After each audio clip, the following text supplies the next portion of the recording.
नमस्कार दोस्तों, स्वागत आप सभी का आपके अपने चैनल एजे वीडियोग्राफी के ताज़ा व लेटेस्ट वीडियो में। जी हां दोस्तों, गुजरात विधानसभा चुनाव जो इसी साल के आखिरी महीने में होने वाले हैं, वहीं आपको ले चलेंगे गुजरात की एक एक सीट के बारे में बताने वाले हैं। वहीं आपको दिखाते हैं कि इस बार गुजरात में त्रिकोणीय मुकाबला होने जा रहा है और इस बार कांग्रेस, बीजेपी और आम आदमी पार्टी के बीच में बहुमत भारी टक्कर देती दिखाई दे रही है। वहीं आपको दिखाते हैं कि जिस तरह से आम आदमी पार्टी ने गुजरात में कदम रखा है, उसके बाद में यहां पर बीजेपी और कांग्रेस की नींद उड़ी हुई है, क्योंकि यहां पर आम आदमी पार्टी ने जिस तरह से पंजाब में पर्चा लहराया था, वहीं इस बार गुजरात में लहराई नजर आ रही है। क्योंकि जनता जिस तरह से महंगाई, शिक्षा व्यवस्था को देखते देखा जाए तो यहां पर आम आदमी पार्टी को सबसे ज़्यादा सीटें मिलने का दावा कर रही है। फलोदी सट्टा बाजार ने जो सर्वे निकाला है, उसको देखते हुए यहां पर आम आदमी पार्टी को 120 प्लस सीटें मिलने का दावा कर रही है। दोस्तों, हम ले चलेंगे उन सीटों की ओर जहां पर आपको दिखाते हैं कि गुजरात की 182 सीटों का महा ओपिनियन पोल। तो चलिए दोस्तों, बिना वक्त जाए कि हम स्टार्ट करते हैं गुजरात के 188 विधानसभा सीटों का ओपिनियन पोल। सबसे पहले हमारे सामने आनंद जिला आ रहा है। आनंद जिले में 7 विधानसभा सीटें आती है। भारतीय जनता पार्टी को 3 सीटें मिल रही है, आम आदमी पार्टी को 3 सीटें मिल रही है और कांग्रेस के खाते में यहां पर 1 सीट जाती हुई दिखाई दे रही है और अन्य का यहां पर खाता नहीं खुलने वाला है। भावनगर जिले की बात करें तो यहां पर 7 विधानसभा सीटें आती है। भारतीय जनता पार्टी को यहां पर 3 सीटें मिल रही है, आम आदमी पार्टी को 2 सीटें मिल रही है और राहुल गांधी यानी कांग्रेस को यहां पर 2 सीटें मिलती हुई दिखाई दे रही है। वहीं अन्य का खाता नहीं खुलने वाला है। अगले जिले की आ चुके हैं तो सोमनाथ की बात की जाए तो यहां पर 4 विधानसभा सीटें आती है।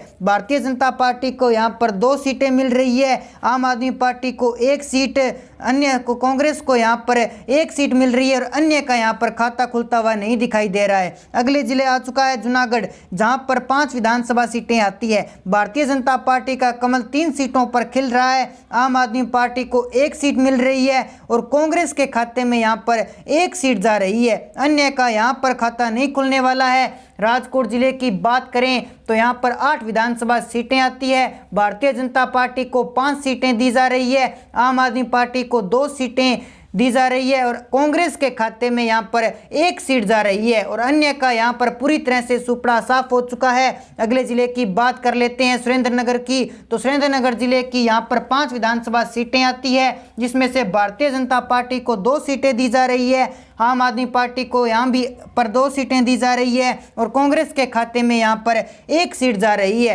अन्य का यहाँ पर निराश होना भी पड़ सकता है। गांधीनगर जिले की बात करें तो यहाँ पर 5 विधानसभा सीटें आती है। भारतीय जनता पार्टी को 3 सीटें दी जा रही है, आम आदमी पार्टी को 1 सीट दी जा रही है और कांग्रेस के खाते में यहाँ पर 1 सीट जा सकती है। अगली बात कर लेते हैं अरावली जिले की 3 विधानसभा सीटों की, तो आम आदमी पार्टी के खाते में 1 सीट जा रही है, भारतीय जनता पार्टी के खाते में भी 1 सीट जा रही है और कांग्रेस को यहां पर भी 1 सीट मिल रही है। अगली बात कर लेते हैं साथियों पोरबंदर जिले की 2 विधानसभा सीटों की, तो यहां पर भारतीय जनता पार्टी का खाता नहीं खुल रहा है, आम आदमी पार्टी को भी यहां पर निराश होना पड़ सकता है और यहां पर कांग्रेस के खाते में 2 सीटें जाती हुई दिखाई दे रही है।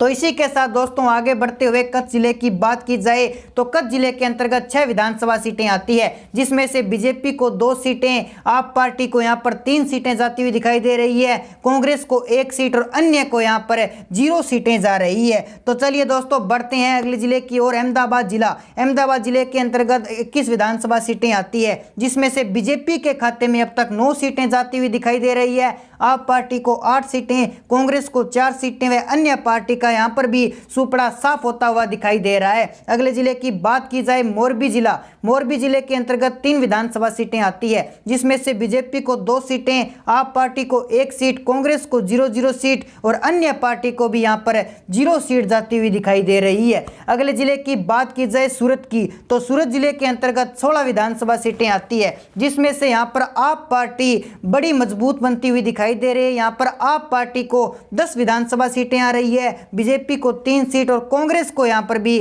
3 सीट जाती हुई दिखाई दे रही है। अन्य पार्टी का यहाँ पर पूरी तरह से सुपड़ा साफ हो चुका है। अगले जिले की बात की जाए डांग जिले की, तो डांग जिले के अंतर्गत 1 सीट आती है विधानसभा की, जो कि कांग्रेस के खाते में जाती हुई दिखाई दे रही है। बाकी सभी पार्टी को यहाँ पर कोई सीट प्राप्त नहीं हो पा रही है। अगले जिले की बात की जाए द्वारका जिला, तो द्वारका जिले के अंतर्गत विधानसभा की 2 सीटें आती है, जिसमें से बीजेपी को 2 की 2 सीटें जा रही है। बाकी बची पार्टियों को यहाँ पर कोई भी सीट जाने का अनुमान नहीं लगाया जा रहा है। अगले जिले की बात करें जामनगर की, तो जामनगर के अंतर्गत 5 विधानसभा सीटें आती है, जिसमें से बीजेपी को 3 सीटें, आप पार्टी को 1 सीट और कांग्रेस को भी 1 सीट। अन्य पार्टी यहाँ पर भी खाता नहीं खोल पा रही है। अगले जिले की बात की जाए बोटाद की, तो बोटाद के अंदर 2 विधानसभा सीटें आती है, जो कि बीजेपी और आप पार्टी को 1-1 सीटें मिल रही है। अन्य और कांग्रेस पार्टी को यहाँ पर कोई भी सीट जाती हुई नहीं दिखाई दे रही है। अगले जिले की बात करें खेड़ा की, तो खेड़ा के अंतर्गत 7 विधानसभा सीटें आती है,